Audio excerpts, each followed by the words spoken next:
നമസ്കാരം. മമതാ ബാനർജി ചരിത്രമായി മാറി. SIR-ൽ ബംഗാളിന് വേണ്ടിയിട്ട് കത്തിക്കയറുവാൻ ദീദിക്കായി എന്നുള്ളത് ഒരു യാഥാർത്ഥ്യമാണ്, അതൊരു ചരിത്രമാണ്. കഴിഞ്ഞ ദിവസത്തെ ഏറ്റവും നല്ല വാർത്തകളിലൊന്ന് ഏതാണെന്ന് ചോദിച്ചു കഴിഞ്ഞാൽ, സുപ്രീം കോടതിയിലേക്ക് നടന്നു പോകുന്ന മമതാ ബാനർജിയുടെ ചിത്രം തന്നെയാണ് എന്നുള്ള കാര്യത്തിൽ തർക്കമില്ല. അതൊരു യാഥാർത്ഥ്യമാണ്. ജനങ്ങൾക്ക് വേണ്ടി ജനങ്ങളാൽ തിരഞ്ഞെടുത്ത ജനപ്രതിനിധി നിയമവീഥിയിലേക്ക് നടന്നു പോകുന്നതൊരു ചരിത്രം സൃഷ്ടിച്ച യാത്രയാണ് എന്നുള്ള കാര്യത്തിൽ തർക്കമില്ല. അതുകൊണ്ട് തന്നെ അത് ജനം തിരിച്ചറിയണം എന്ന് തോന്നി. ചരിത്രം സൃഷ്ടിച്ചുകൊണ്ടാണ് പശ്ചിമ ബംഗാളിന്റെ മുഖ്യമന്ത്രി മമതാ ബാനർജി കഴിഞ്ഞ ദിവസം SIR-ൽ കത്തിക്കയറിയത്. വക്കീൽ കുപ്പായം അണിഞ്ഞ് മമതാ ബാനർജി സുപ്രീം കോടതിയിലെത്തി ചീഫ് ജസ്റ്റിസ് അധ്യക്ഷനായിട്ടുള്ള ബെഞ്ചിന് മുന്നിൽ തിരഞ്ഞെടുപ്പ് കമ്മീഷന്റെ സ്പെഷ്യൽ ഇന്റൻസീവ് റിവിഷൻ നടപടികളെ ചോദ്യം ചെയ്ത് വാദങ്ങൾ അവതരിപ്പിച്ചു. അതൊരു ചരിത്രമായി മാറി. 4.5 പതിറ്റാണ്ടിന് ശേഷം അഭിഭാഷക വേഷത്തിൽ സുപ്രീം കോടതിയിൽ നേരിട്ടെത്തി വാദിച്ച പശ്ചിമ ബംഗാൾ മുഖ്യമന്ത്രി മമതാ ബാനർജി ഒരു കരുത്താണ് എന്ന് തെളിയിച്ചു. ഒരു സ്ത്രീക്കപ്പുറം ഒരു വനിത എന്നുള്ളത്, ഒരു ജനപ്രതിനിധി എന്നുള്ളത്, ഒരു മുഖ്യമന്ത്രി എന്നുള്ളത് ജനങ്ങൾക്ക് എങ്ങനെ ആയിരിക്കണം എന്നുള്ളതിൻ്റെ ഏറ്റവും വലിയ ഉദാഹരണവും മാതൃകയുമാവുകയായിരുന്നു കഴിഞ്ഞ ദിവസം മമതാ ബാനർജി. സംസ്ഥാനത്തെ SIR-മായി ബന്ധപ്പെട്ടിട്ട് ഹർജിയിൽ വാദിക്കാൻ വേണ്ടിയിട്ടാണ് അവർ സുപ്രീം കോടതിയിലെത്തി, നേരിട്ടെത്തി. ഒരു സിറ്റിംഗ് മുഖ്യമന്ത്രി അഭിഭാഷകനായിട്ട് കോടതിയിൽ ഹാജരാകുന്നത് അസാധാരണമായ സംഭവമായിട്ട് വിലയിരുത്തപ്പെടുന്നുണ്ട്. തനിക്ക് വാദിക്കുവാൻ ഒരു 10 മിനിറ്റ് സമയം വേണമെന്ന് മമതാ ബാനർജി സുപ്രീം കോടതിയോട് അഭ്യർത്ഥിക്കുന്നു. ചീഫ് ജസ്റ്റിസ് സൂര്യകാന്ത് അധ്യക്ഷനായുള്ള ഡിവിഷൻ ബെഞ്ച് ഈ ആവശ്യം അംഗീകരിക്കുന്നു. താൻ വാദിക്കുന്നത് പാർട്ടിക്ക് വേണ്ടിയല്ല, മറിച്ച് ജനങ്ങൾക്ക് വേണ്ടിയാണ് എന്ന് മമത കോടതിയിൽ വ്യക്തമാക്കുന്നു. വോട്ട് രേഖപ്പെടുത്തുന്നതുമായി ബന്ധപ്പെട്ട് വോട്ടർമാർ നേരിടുന്ന പ്രയാസങ്ങൾ മമത കോടതിയിൽ എണ്ണി വിശദീകരിച്ചു. SIR-മായി ബന്ധപ്പെട്ട് 100-ലധികം കേസുകൾ അല്ലെങ്കിൽ 100-ലധികം ആളുകൾ ഇതുമായി ബന്ധപ്പെട്ടിട്ട് മരണപ്പെട്ടുവെന്നും അവർ കോടതിയെ അറിയിച്ചു.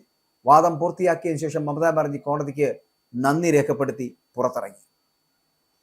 മമതാ ബാനർജി സുപ്രീം കോടതിയിൽ കത്തിക്കയറുകയായിരുന്നു. പശ്ചിമ ബംഗാളിൽ നടന്നു വരുന്ന പ്രത്യേക തീവ്ര വോട്ടർ പട്ടിക പുതുക്കൽ വരാനിരിക്കുന്ന നിയമസഭാ തെരഞ്ഞെടുപ്പിന് മുന്നോടിയായി തന്റെ സംസ്ഥാനത്തെ മനഃപൂർവ്വം ലക്ഷ്യം വെച്ചുള്ളതാണ് എന്ന് മമതാ ബാനർജി കഴിഞ്ഞ ദിവസം സുപ്രീം കോടതിയിൽ പറഞ്ഞു.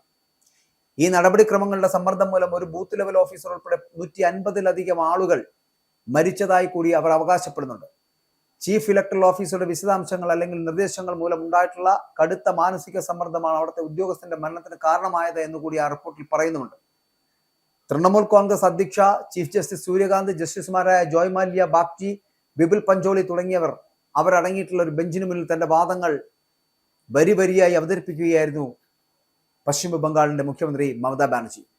പശ്ചിമ ബംഗാളിലെ വോട്ടർ പട്ടിക പുതുക്കൽ നടപടിയെ ചോദ്യം ചെയ്തുകൊണ്ടുള്ള നിരവധി ഹർജികൾ പരിഗണിക്കുകയായിരുന്നു കോടതി. എന്തുകൊണ്ട് ബംഗാൾ മാത്രം എന്നൊരു ചോദ്യമായിരുന്നു. അസം അല്ലെങ്കിൽ മറ്റു വടക്ക് കിഴക്കൻ സംസ്ഥാനങ്ങൾ എന്തുകൊണ്ട് തിരഞ്ഞെടുക്കപ്പെടുന്നില്ല? ബംഗാളിലെ ജനങ്ങൾ തകർക്കാൻ അല്ലെങ്കിൽ ആ ജനങ്ങളെ തകർക്കാൻ വേണ്ടിയിട്ട് തെരഞ്ഞെടുപ്പ് കമ്മീഷൻ ബംഗാളിലെ മാത്രമാണ് ലക്ഷ്യം വെക്കുന്നത്. പൗരന്മാരുടെ ജനാധിപത്യ അവകാശങ്ങൾ സംരക്ഷിക്കുവാൻ ഇടപെടണമെന്ന് അവർ കോടതിയോട് അഭ്യർത്ഥിക്കുന്ന ഒരു സാഹചര്യത്തിൽ ഇവരെ കഴിഞ്ഞ ദിവസം എത്തി എന്നുള്ളതാണ്.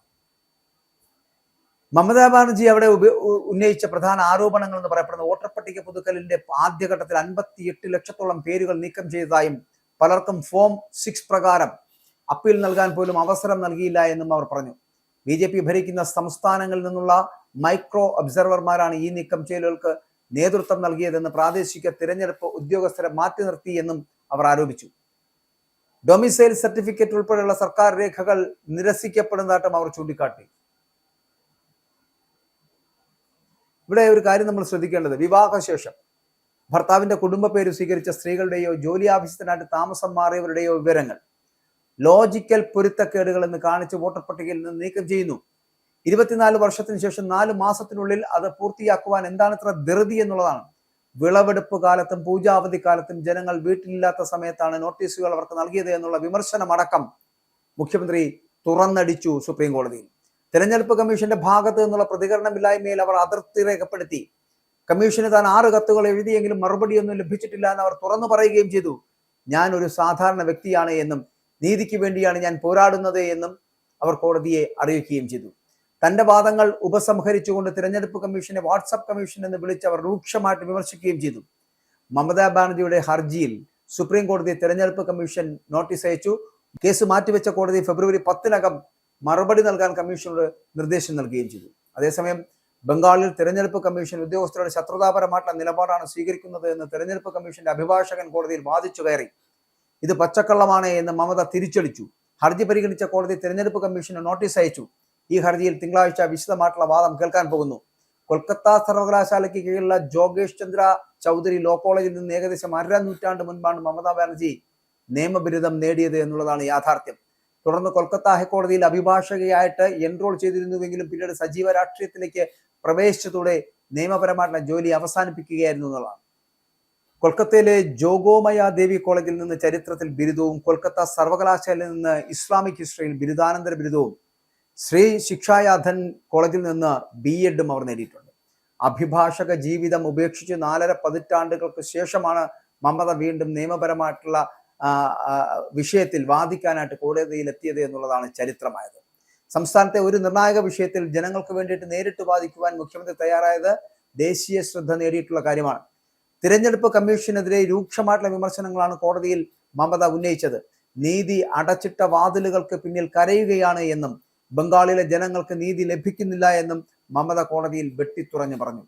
മുഖ്യമന്ത്രി എന്നുള്ള നിലയിൽ 6 കത്തുകളാണ് തിരഞ്ഞെടുപ്പ് കമ്മീഷൻ അയച്ചത് എന്നും എന്നാൽ ഒന്നിൽ പോലും മറുപടി ഉണ്ടായിട്ടില്ല എന്നും മമതാ ബാനർജി ചൂണ്ടിക്കാട്ടി. 2 വർഷം കൊണ്ട് പൂർത്തിയാക്കേണ്ട നടപടികൾ 3 മാസം കൊണ്ട് തീർക്കാൻ കമ്മീഷൻ ശ്രമിക്കുകയാണ് എന്നും അസം പോലുള്ള മറ്റ് സംസ്ഥാനങ്ങളിൽ എന്തുകൊണ്ട് ഇത് നടപ്പാക്കുന്നില്ല എന്നുകൂടി മമത ചോദിച്ചു വെച്ചു. മമതാ ബാനർജി ഉന്നയിച്ച കാര്യങ്ങൾ ഗൗരവകരമാണ് എന്ന് നിരീക്ഷിച്ച സുപ്രീം കോടതി തിരഞ്ഞെടുപ്പ് കമ്മീഷന് നോട്ടീസ് അയക്കുകയും ചെയ്തു. തിങ്കളാഴ്ചക്കകം ഇതിൽ മറുപടി നൽകേണ്ടതുണ്ട്. തിങ്കളാഴ്ച കേസിൽ വീണ്ടും വാദം കേൾക്കാൻ പോവുകയാണ്. ആ വാദം കേട്ടതിനു ശേഷം മാത്രമായിരിക്കും ഒരു തീരുമാനത്തിലേക്ക് എത്തുക എന്നുള്ളതാണ്. അങ്ങനെ തെരഞ്ഞെടുപ്പ് കമ്മീഷന്റെ മുമ്പിൽ താൻ ആരാണ് എന്ന് ഒരിക്കൽ കൂടി തെളിയിച്ചു കൊടുക്കാൻ മമതാ ബാനർജിക്ക് കഴിഞ്ഞു എന്നുള്ളതാണ്. SIR പോലും സംവിധാനത്തിനകത്ത് സ്വന്തം സംസ്ഥാനത്തെ ജനങ്ങളെ ഏത് തരത്തിലാണ് പടിയിറക്കി വിടുന്നത് എന്നുള്ള ചോദ്യം ചോദിച്ചുകൊണ്ടാണ് അവർ ആരംഭിച്ചത്. അങ്ങനെ സുപ്രീം കോടതിയിൽ 45 വർഷങ്ങൾക്ക് ശേഷം വീണ്ടും ഒരു അഭിഭാഷകയായി എത്തുകയും അത് ജനങ്ങൾക്ക് വേണ്ടി കൂടി ആയപ്പോൾ അതിൽ ഒരു ചരിത്രം പിറക്കുകയായിരുന്നു എന്നുള്ളതാണ്. അങ്ങനെയാണ് മമതാ ബാനർജി ഇന്ത്യയിൽ ഒരു ചരിത്രമായി തീർന്നത്. അത് SIRന്റെ പേരിലായതുകൊണ്ട് തന്നെ SIRന്റെ പേരിൽ അവർക്ക് കത്തിക്കയറാൻ കഴിഞ്ഞു എന്നുള്ള കാര്യത്തിലും തർക്കമില്ല. അത് ഇടതുപക്ഷ ജനാധിപത്യ മുന്നണിക്ക് എതിരെയായിട്ടായിരുന്നു. വരും ദിവസങ്ങളിലും അത്തരത്തിൽ തന്നെയുള്ള നീക്കങ്ങൾ ഉണ്ടാകുവാനുള്ള സാധ്യതയുണ്ട്. നിയമസഭാ തെരഞ്ഞെടുപ്പ് അടുത്തിരിക്കുന്ന സാഹചര്യമാണ്. അതുകൊണ്ട് തന്നെ അവിടെ ഇനി ദീദിയുടെ തേരോട്ടം നടക്കാൻ പോകുന്ന ദിവസങ്ങളാണ് വരാൻ പോകുന്നത്.